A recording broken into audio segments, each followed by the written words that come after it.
Window function applies to aggregate ranking आणि analytical functions over particular window आणि and over clause is used with window function to define that window to create window. Normally जेव्हा आपण aggregate function apply करतो तेव्हा आपल्याला single value मिळते. Average of this, sum of this असं आपण apply करतो एखाद्या टेबलवर. ॲग्रिगेट फंक्शन्स आहेत ते, तर तेव्हा आपल्याला सिंगल व्हॅल्यू मिळते. पण जेव्हा आपण विंडो फंक्शनवर विंडो फंक्शन वापरतो तेव्हा when we apply aggregate function on विंडोजवर जेव्हा आपण ॲग्रिगेट फंक्शन अप्लाय करतो तेव्हा आपल्याला ग्रुप ऑफ रोज मिळतो.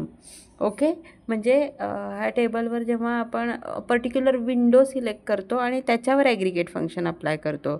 ओके, त्याच्यामुळं आपल्याला ॲग्रिगेट फंक्शनचं सिंगल व्हॅल्यू न मिळता ग्रुप ऑफ रोज मिळतात ॲग्रिगेट फंक्शनमध्ये.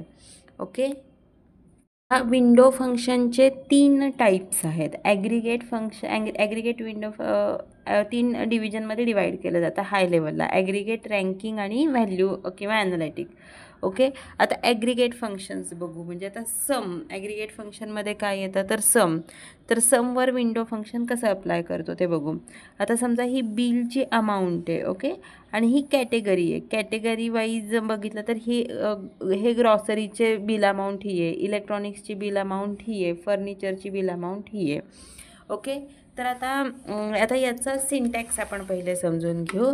तर सिलेक्ट कॉलम नेम.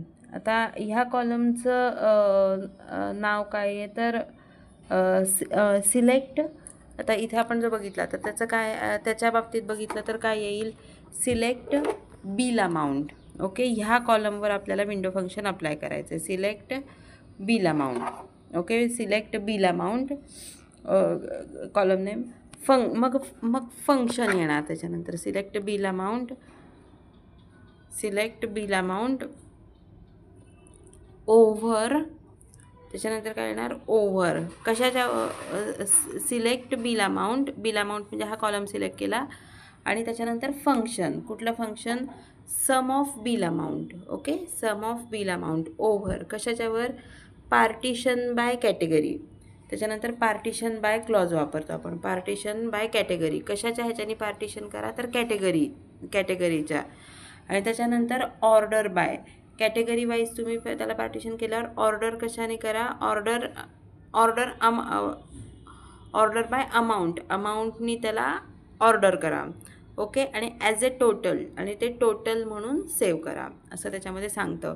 तर कसा सिंटॅक्स आहे तर सिलेक्ट कॉलम नेम. आता इथं कुठला कॉलम घेतला आपण, बिल अमाऊंटचा कॉलम घेतला. त्याच्यानंतर फंक्शन कुठलं घेतलं तर सम ऑफ बिल अमाऊंटची सम ओव्हर कशाच्यावर तर पार्टिशन बाय कॅटेगरी वाईज त्याला पार्ट करा आणि order by bill amount. Okay, तर मग कसं येईल तर या कॅटेगरी वाईज म्हणजे 100 + 200 and 100 300 येणार इथे. त्याच्यानंतर याच्यामध्ये काय येणार तर ह्यांची ग्रुप वाईज समची अमाऊंट येणार. ओके, तसंच ॲव्हरेज बिल अमाऊंट ओव्हर. आता याच्यामधलं दुसरं ॲग्रिगेट फंक्शन बघू, ॲव्हरेज. तर कसं येणार, average of bill amount over, हा सिंटॅक्स लक्षात ठेवायचा. ॲव्हरेज ऑफ कॉलमचं नेम, सिलेक्ट बिल अमाऊंट, कॉलमचं नाव काय आहे bill amount, over average of bill amount, over average of sum of bill amount, select bill amount, average of bill amount over partition by category, order by करायचं असेल तर order by bill amount. Okay, तसंच minimum maximum हे select. त्याच्यानंतर तसंच same count, minimum आणि मॅक्सिममसाठी पण तोच सिंटॅक्स राहणार. म्हणजे याच्यामध्ये काय होणार तर विंडो ही आता ग्रॉसरीची ही विंडो झाली तर ह्या विंडोला ची सम येणार, ह्या विंडोचं ॲव्हरेज येणार, ह्या विंडोचा काउंट येणार, किती समजा ह्याच्यामध्ये ट्रान्झॅक्शन झाले त्याचा अकाउंट येणार. या विंडोचं मिनिमम अमाऊंट करणार आणि या विंडोची मॅक्सिमम अमाऊंट करणार. असं हे विंडो फंक्शन हे असं वर्क करतं ॲग्रिगेटसाठी. ओके, ॲग्रिगेटसाठीचं विंडो फंक्शन कळलं आपल्याला. विंडो फंक्शन आपल्याला विंडोसाठी अप्लाय करायचं नसेल आणि ओव्हरऑल ओव्हरऑल थॉरोली सगळ्या ह्याच्यासाठी त्यांनी कॅल्क्युलेट करावं असं आपल्याला वाटत असेल तर आपण काय करणार, sum of bill amount over order by bill amount rows between order by bill अमाऊंटने ऑर्डर फक्त करायला सांगितलं आणि त्याच्या पुढं काय कंडिशन लिहायची, rows between unbounded preceding and unbounded following as a total. काय लिहायचं, sum of bill amount over order by bill amount rows between unbounded preceding and unbounded following as a total असं लिहायचं. ओके, मग ते overall thoroughly याच्यासाठी value काढणार, ते इंडिव्हिज्युअलसाठी काढणार नाही. पण पुढची कॅटेगरी बघू, ती म्हणजे रँकिंग. विंडो फंक्शनमध्ये रँकिंग कॅटेगरी बघू. आता रोल नंबर बघू. तर आता ते एक्झाम्पलने समजून घेऊ म्हणजे आपल्याला जास्त चांगलं समजेल. ओके, तर समजा असा टेबल आहे की याच्यामध्ये मार्क्स दिले आहेत स्टुडंट्सचे. ओके, काय दिलं याच्यामध्ये, मार्क्स दिले स्टुडंटचे. तर आता row number bracket over order by marks as a row number. तर रो नंबर हे ॲज अ रो नंबर हे सिरियल नंबरसारखे असतात, म्हणजे सिरियली 1 2 3 असं ते देणार रो नंबर ऑर्डर आणि मार्क्सप्रमाणे अरेंज करणार. ओके, रो नंबर हे सिरियली 1 2 3 4 5 6 7 असे जेवढ्या रो आहेत तेवढे रोज येणार. ओके, आता त्याच्यानंतर रँकमध्ये काय येणार, तर rank bracket over order by marks as a रँकमध्ये ज्याला हायेस्ट मार्क्स आहेत त्याला 1 येणार, त्याच्यापेक्षा खाली त्याला 2 येणार, त्याच्यापेक्षा खाली त्याला 3 येणार, अशी रँक डिक्लेअर होणार. ओके, आणि ज्यांना म्हणजे ज्या दोघांना सेम रँक आहे, म्हणजे समजा मार्क्स आहेत, म्हणजे रँक कशी येणार, तर इथे 1 येणार. आता इथे 85 आहे तर 2 येणार. पण आणि इथं समजा रो नंबर 1 2 3 4 5 6 7 असा आहे, 2 आली तर इथे 4 येणार रँक.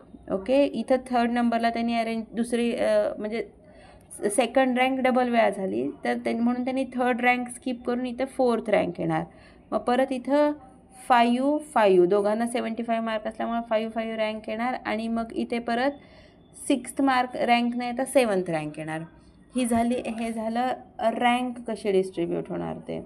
ओके, त्याच्यानंतर डेन्स रँक कशी अरेंज होणार ते बघू आपण. ओके, डेन्स रँक कशी येणार, तर 1 दोघांना सेम मार्क आहेत तर 2 आणि इथे 3 रँक येणार, 4 नाही येणार, इथे 3 येणार. त्याच्यानंतर इथे 5 नाही, इथं 4 येणार आणि इथं पण ह्या दोघांना सेम मार्क आहेत म्हणून 4 आणि 5. ओके, कळालं रँक आणि डेन्स रँकमधला फरक.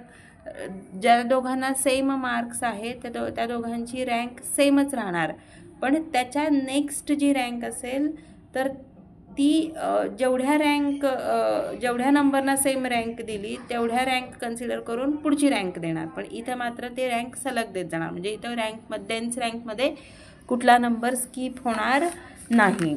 त्याच्यानंतर येते पर्सेंट रँकमध्ये काय असतं, तर इथे 100% येणार आणि इथे पॉईंट म्हणजे मधल्या रँकला 0.5 येतं आणि त्याच्या प्रमाणात बाकी सगळ्या रँक होतात ॲडजस्ट. पर्सेंट रँकमध्ये काय असतं, तर किती पर्सेंट रोज कव्हर झाल्यात ते, म्हणजे त्याची व्हॅल्यू 0 to 1 याच्यामध्ये व्हॅरी होते. म्हणजे इनिशियल व्हॅल्यू 0 असेल तर लास्टची व्हॅल्यू 1 असते आणि त्याच्यामधल्या व्हॅल्यूज सगळ्या कव्हर होतात, किती रोज कव्हर झाल्यात त्या बेसिसवर, त्याला पर्सेंट रँक म्हणतात. म्हणजे याच्यामधलं आपण विंडो फंक्शनमधलं आपण रँकिंगमधलं रो नंबर पाहिला, रँक पाहिली, डेन्स रँक पाहिली आणि पर्सेंट रँक पाहिली. ओके. व्हॅल्यू किंवा ॲनालिटिक विंडो फंक्शन. त्याच्यामध्ये काय काय येतं तर लीड, लॅग, फर्स्ट व्हॅल्यू आणि लास्ट व्हॅल्यू येतं त्याच्यामध्ये. ओके, तर आता ते कसं आहे ते बघूयात आपण. आता समजा हे बिल आहे आपल्याकडं, तर first value, last value, lead आणि लॅग असं आपण हे कसं कॅल्क्युलेट होणार ते बघायचं. त्याचा सिंटॅक्स बघू. फर्स्ट व्हॅल्यू ओव्हर बिल, बिलाची बिलमधली first value over order by bill as a first value म्हणून ती सेव्ह कर, ऑर्डर बाय बिल. ओके, तर फर्स्ट व्हॅल्यू काय येणार तर प्रत्येक ह्याच्यात इथं फर्स्ट व्हॅल्यू ही 100च येणार. ओके, ही जी फर्स्ट व्हॅल्यू आहे ती सगळ्या ह्याच्यात फर्स्ट व्हॅल्यू 100च येणार. आता लास्ट व्हॅल्यू काय येणार तर लास्ट व्हॅल्यू याच्यामध्ये 100च येणार, याच्यामध्ये लास्ट व्हॅल्यू ही 200 येणार. ओके, इथं बघितलं तर लास्ट व्हॅल्यू 200च येणार, इथं बघितलं तर लास्ट व्हॅल्यू ही 300च येणार. Last value will be the last between the first and current. To get the last value of the table use unbounded preceding. टेबलची पूर्ण जर का आपल्याला लास्टची व्हॅल्यू हवी असेल तर अनबाउंडेड प्रेसिडिंग वापरायचं. ओके, तो जे मगाशी कंडिशन आपण बघितली की rows between unbounded preceding and unbounded following. पण त्या रोपर्यंतची लास्टची व्हॅल्यू इथं लास्ट व्हॅल्यूमध्ये आपल्याला कळते आणि फर्स्ट व्हॅल्यू मात्र आपल्याला इथं पूर्ण टेबलची कळते. ओके, हा फर्स्ट व्हॅल्यू आणि लास्ट व्हॅल्यूमधला थोडा फरक आहे आणि तो थोडा कन्फ्यूज करणार आहे. आता त्याच्यानंतर लीड म्हणजे या रोमधली लीड व्हॅल्यू हवी असेल तर याच्या पुढची व्हॅल्यू, म्हणजे इथं या रोमध्ये येणार लीड व्हॅल्यू 200, या रोमध्ये येणार लीड व्हॅल्यू 200च कारण इथं 200 आहे. या रोमध्ये येणार लीड व्हॅल्यू याच्या पुढची म्हणजे ही 300. ओके, या रोमध्ये येणार लीड व्हॅल्यू याच्या पुढची म्हणजे 500. आता 500च्या रोमध्ये काय येणार लीड व्हॅल्यू तर 500च, त्याच्या पुढची व्हॅल्यू म्हणजे 500. आता याच्या पुढं लीड व्हॅल्यू, याची लीड व्हॅल्यू काय येणार तर याची नेक्स्ट व्हॅल्यू म्हणजे 700 आणि 700च्या पुढे कुठली व्हॅल्यू आहे का नाही तर त्याची लीड व्हॅल्यू काय येणार त्याच्यामुळे नल. ओके, आता लॅग व्हॅल्यू बघू. तर लॅग व्हॅल्यू म्हणजे काय असतं तर फर्स्ट जो रो आहे त्याची लॅग व्हॅल्यू नल येते आणि सेकंड रोची लॅग व्हॅल्यू म्हणजे बिफोर दॅट जी व्हॅल्यू आहे ती म्हणजे इथे येणार 100. त्याच्यानंतर ह्याची लॅग व्हॅल्यू काय येणार याच्या आधी जी आहे ती म्हणजे परत 200.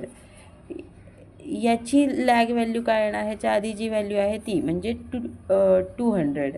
ओके, अशी लॅग व्हॅल्यू येते. कळालं, म्हणजे विंडो फंक्शन कसं असतं आणि कसं अप्लाय करायचं हे आपल्याला साधारण कळालेलं आहे.